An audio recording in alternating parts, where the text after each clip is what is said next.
नमस्कार. आजच्या भागामध्ये आपण बघूया तर इथे सगळेजण आता खेळायला बसलेले असतात. ट्रुथ की डेअर खेळत असताना भूमीवरती आता बारी आलेली असते. तेव्हा आकाश म्हणतो की भूमीला प्रश्न मी विचारणार. तेव्हा आकाश म्हणतो, भूमी तू आता डोळे बंद कर आणि तुला आवडणारी व्यक्ती तू आता आठव आणि तुला कुठली व्यक्ती सगळ्यात पहिली समोर येते त्याचं नाव तू आम्हाला सांगायचं आहे. तेव्हा भूमी म्हणते ठीक आहे. भूमी आता डोळे बंद करते. तेव्हा तिला सगळ्यात जास्त आठवणारी व्यक्ती म्हणजे आकाश असते. आकाश बरोबर घालवलेले प्रत्येक क्षण आता भूमीच्या समोर येऊन उभे राहतात. तेव्हा भूमी लगेच आपले डोळे उघडते आणि आकाशकडे बघायला लागते. तेव्हा इथे सगळेजण विचारत असतात की सांग ना भूमीताई, तू कुणाला बघितलंस? मानसी विचारते, अथर्व विचारतो, इथे आजी विचारतात की भूमी कोण दिसलं? रागिनी विचारते, आकाश विचारतो की भूमी कोण दिसलं तुला? तरीसुद्धा भूमी कुणाला काही सांगत नाही. तेव्हा सगळेजण विचारत असतात. भूमी म्हणते की कुणी नाही, मला कुणीही दिसलेलं नाही आहे. तेव्हा आकाश म्हणतो, कुणीच दिसलं नाही तुला? तेव्हा भूमी म्हणते, नाही, ती व्यक्ती अजून माझ्या नशिबात आलेली नाही आहे, त्याच्यामुळे मला त्या व्यक्तीचा चेहरा दिसलेलाच नाही आहे. तेव्हा इथे आता पुन्हा राऊंड खेळायला जातो. त्याच्यामध्ये मानसीवरती आता डाव आलेला असतो आणि मानसीला डान्स करायला सांगतात. तेव्हा अथर्व आणि मानसी दोघंजण एकत्र डान्स करतात. दोघंही खूप छान असा कपल डान्स करतात. सगळेजण त्यांच्यासाठी टाळ्या वाजवतात. त्यानंतर इथे आता अभिवरती वेळ आलेली असते. अभिची आता वेळ आल्यानंतर इथे मानसी म्हणत असते की तुम्हाला आता एक काम करायचं आहे, तुम्हाला ट्रुथ की डेअर घ्यायचं आहे. तेव्हा इथे अभि म्हणतो की डेअर. मानसी म्हणते ठीक आहे, तुम्हाला शहेनशाहसारखी आता ॲक्टिंग करून दाखवायची आहे. तेव्हा इथे अभि उभा राहतो आणि शहेनशाहसारखी छान अशी ॲक्टिंग करून दाखवतो. सगळेजण हसतातसुद्धा आणि टाळ्यासुद्धा वाजवतात. त्यानंतर इथे आता आकाशची वेळ आलेली असते. तेव्हा इथे आकाशला विचारलं जातं की आकाश, तू आम्हाला सांग की सगळ्यात मोठी कमिटमेंट तू कधी केली होतीस? असं मानसी आता आकाशला विचारत असते. आणि ती कमिटमेंट तू कुणाला केली होतीस? तेव्हा इथे आकाश म्हणत असतो की आत्तापर्यंत मी सगळ्यात मोठी कमिटमेंट कुणाला केली असं मला वाटत नाही. तेव्हा अथर्व म्हणत असतो, किती खोटं बोलतोयस रे आकाश, तू तू कधीच कुणाला कमिटमेंट केलेली नाही आहेस का? तेव्हा आकाश म्हणतो, हां केली असेल, पण मला आता आठवत नाही आहे. पण आता मला तुमच्या सगळ्यांसमोर एक खूप मोठी कमिटमेंट करायची आहे आणि ती मला पाळायची सुद्धा आहे. तेव्हा इथे आकाश म्हणतो की वेदांगी, आणि तू तिचा हात पकडून तिला उभं करतो आणि वेदांगीला म्हणत असतो की आपल्या मनामध्ये ज्या एकमेकांबद्दलच्या फिलिंग्ज आहेत त्यांना मला आता एखादं नाव द्यायचं आहे.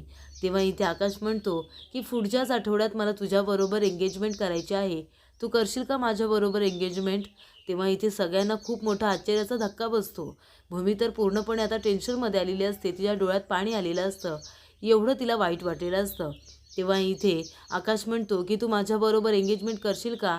तेव्हा इथे वेदांगी म्हणते, हो खरंच मी तुझ्याबरोबर साखरपुडा करायला तयार आहे. आणि ती आता आकाशला इथे मिठी मारते सगळ्यांसमोर. तेव्हा इथे भूमीला वाईट वाटलेलं असतं, पण आजी मात्र म्हणतात, अरे वा, ही तर खूपच जास्त आनंदाची बातमी आहे. त्यानिमित्ताने घरामध्ये एक छान असं कार्य तरी होईल आणि छान सगळेजण आनंदी होतील. तेव्हा इथे आकाश म्हणत असतो की सॉरी भूमी, मला माहिती आहे हे सगळं ऐकून तुला त्रास होतो आहे, पण तुझ्या मनातल्या भावना त्याशिवाय तू माझ्याजवळ व्यक्त करणार नाही आहेस आणि मला काही कळणारसुद्धा नाही आहे. तेव्हा इथे भूमी आता एवढी मोठी न्यूज ऐकून भारावून गेलेली असते. ती आता इमोशनल झालेली असते, रडत असते. काय बोलावं काय करावं तिला काहीच कळत नसतं. तिला सतत तेच आठवत असतं की आकाश म्हणालेला असतो की मी खूप मोठी कमिटमेंट करणार आहे आणि ती पाळणारसुद्धा आहे आणि वेदांगीबरोबर त्याने साखरपुड्याचा निर्णय घेतलेला असतो आणि अशी अनाऊन्समेंट त्यांनी सगळ्यांसमोर केलेली असते. तेव्हा भूमी म्हणत असते की मला हे काय होतंय? माझ्या मनामध्ये कुणीतरी हात घालून माझं काळीज बाहेर काढल्यासारखं मला का वाटतंय? तेव्हा इकडे भूमी आपल्या आईच्या फोटोजवळ येऊन उभी राहते आणि म्हणते, आई तू का सोडून गेलीस मला? खरंच तू आता हवी होतीस. मला तुझ्या कुशीत शिरून रडावंसं वाटतंय.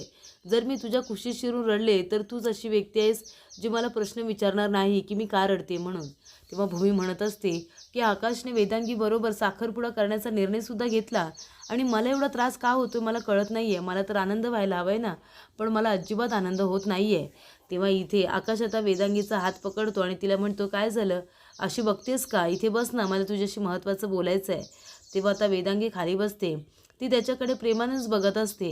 पण इथे आकाशला मात्र तिच्याजवळ आता महत्त्वाचं बोलायचं असतं आणि ते म्हणजे की वेदांगी, आपण जे काही करतोय ते एक नाटक आहे. प्लीज तू हे लक्षात ठेव.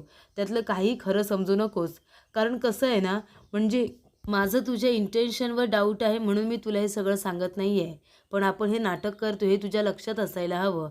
आणि तसंही आपलं मन आहे ना विचित्र असतं, नको तिथे वाहवत जात असतं, नको तिथे गुंतत असतं. आणि म्हणूनच पुढे जाऊन आपल्यामध्ये काही विचित्र घडायला नको, काही मिसअंडरस्टँडिंग व्हायला नको, म्हणून मी तुला फक्त आठवण करून देतोय. तेव्हा इथे वेदांगी म्हणते, नको काळजी करू, तू शांतपणे झोप बरं. तेव्हा आकाश म्हणतो, मला कसली आता झोप येते, माझी भूमी तिथे रडत बसली असेल. तेव्हा इथे वेदांगी म्हणते, तुला कसं माहिती? आकाश म्हणतो, कारण मी जेव्हा साखरपुड्याचा निर्णय घेतला तेव्हा मी माझे भूमीचे पाणावलेले डोळे बघितलेत आणि म्हणूनच मला कळते ती तिथे रडत बसली असेल. तर इकडे भूमी आता खूपच जास्त रडत असते. ते आपल्या आईच्या फोटोकडे बघते तेव्हा तिला फोटोमध्ये मानसीसुद्धा उभी आहे मागे ते दिसतं. तेव्हा मानसी म्हणते की ताई हे सगळं काय आहे? म्हणजे आम्ही सगळेजण तिथे भाऊजींना कॉंग्रॅच्युलेट करत होतो आणि तू सरळ वरती निघून आलीस, तू त्यांना कॉंग्रॅच्युलेटसुद्धा केलं नाहीस. तेव्हा भूमी म्हणते, ठीक आहे ना गं, तुम्ही सगळेजण त्याला एवढं अभिनंदन करत होता, त्याच्या आजूबाजूला उभे होता, मग मी विचार केला मी नंतर त्याला अभिनंदन करेन. आणि तसंही तो कुठे पळून चाललाय का? तेव्हा मानसी म्हणत असते, ताई काय झालंय, तुझ्या डोळ्यात पाणी काय बरं आणि तू का रडत होतीस? हे बघ, जे काही असेल ते तू बोल ना, तू बोलत का नाही आहेस? जर बोलली नाहीस ना तर हाती काहीच लागणार नाही आहे. तर इथे आता वेदांगी म्हणत असते की आकाश नको तू एवढा विचार करूस, हे बघ मी तुझी फक्त मदत करते, मलासुद्धा हे माहिती आहे. चल मला आता पटकन एक हक कर बरं. दोघंजण एकमेकांना हक करत असताना तिथे रागिनी येते आणि म्हणते की आकाश बाबा काय रे, का बोलावलंयस तू मला, काय सांगशील का? तेव्हा आकाश म्हणत असतो की उद्या इंटरनॅशनल टेक्सटाईल्समध्ये एक्झिबिशन आहे आणि तिथे आपल्या महाजन गारमेंटला सुद्धा यायला सांगितले, त्यांनासुद्धा इन्व्हिटेशन आहे. तेव्हा रागिनी म्हणत असते, हो का? अरे पण एका दिवसामध्ये कशी काय तयारी होणार आहे आणि तुला कसं कळलं? तेव्हा आकाश म्हणत असतो की मला दुपारीच इन्व्हिटेशन आलं होतं. तेव्हा रागिनी म्हणते, तयारी कशी होणार पण? आकाश म्हणतो, मी सगळी तयारी केली, तू अजिबात काळजी करू नको. तेव्हा रागिनी म्हणते, आणि जायचं काय? आकाश म्हणतो, मीच जाणार ना, मलाच जायला हवं. रागिनी म्हणते, अगदी बरोबर, तुला जायला हवं. ठीक आहे, हे बघ आकाश, आता उद्या तुला जायचं आहे, महत्त्वाची कामं आहेत ना, त्याच्यामुळे तू लवकरात लवकर झोप आणि आराम कर बरं. मी सुद्धा खूप जास्त थकले, मी सुद्धा जाऊन आराम करते. तेव्हा इथे आता रागिनीला खूपच जास्त राग आलेला असतो.